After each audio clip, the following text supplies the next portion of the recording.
We knew when we started making Overwatch that the game was going to be this, action-packed 6v6 team-based shooter, and there wasn't going to be a lot of room to do tons of great storytelling. Yet at the same time, we wanted to introduce the world to a whole new universe.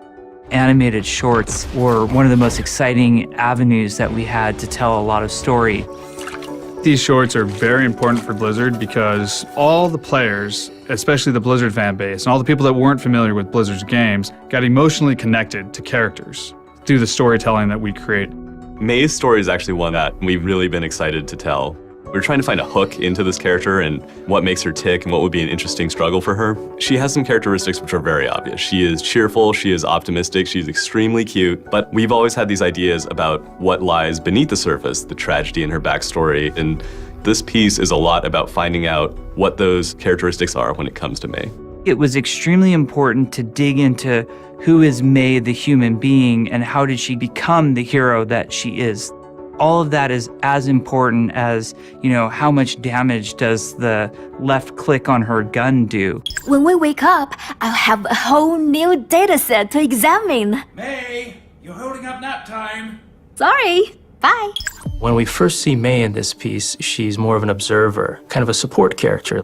Through the course of the piece, she's forced to become a much more active character and becomes the May we know and love today. We have a lot of these sort of epic, over-the-top heroes who are constantly exuding confidence. They're clearly action heroes, where in May you have something very unique. She's that more normal person who is put into a situation which makes her realize that she is in fact a hero. She kind of proves out that any one of us could be a hero at any time. We can't all be Reinhardt, but we all have a strength. Her superpower is really the ability to persevere and to be optimistic in the face of overwhelming odds. Come on, Snowball. We're not on ice yet.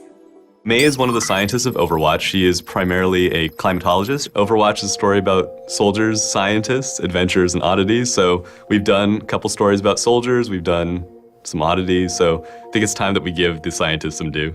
Science is part of the story because it's inherent to who May is and who Overwatch is as an organization. Science is part and parcel of what they do and how they think and how they solve problems.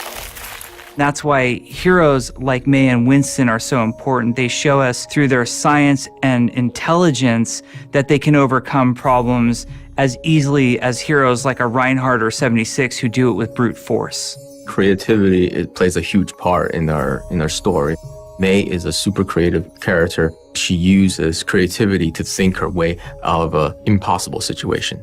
Everybody has that deep down, but it takes a lot for someone to dig it out. We put her in this emotional crucible. It seems cruel, but for storytelling purposes, it's great. It's like we took everything from her. Like we took her friends, we took her family, Overwatch, we took her sense of place and time. The place is shutting down.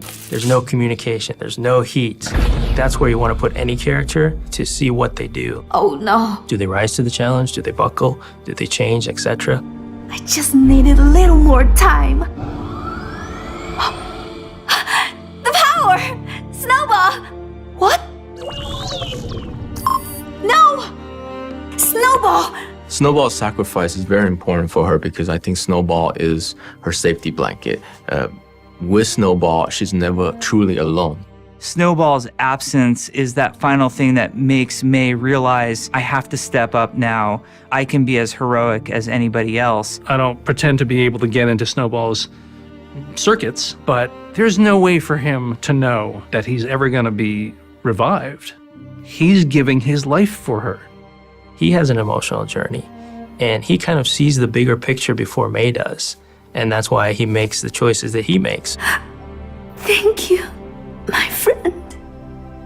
May isn't a typical Blizzard piece where there's wall-to-wall action and explosions. It's brand new territory that we sort of venture into. It's something that we sort of want to prove to ourselves and to the audience that we can actually make a piece that's about a girl and a robot in a very simple setting with pretty much no action.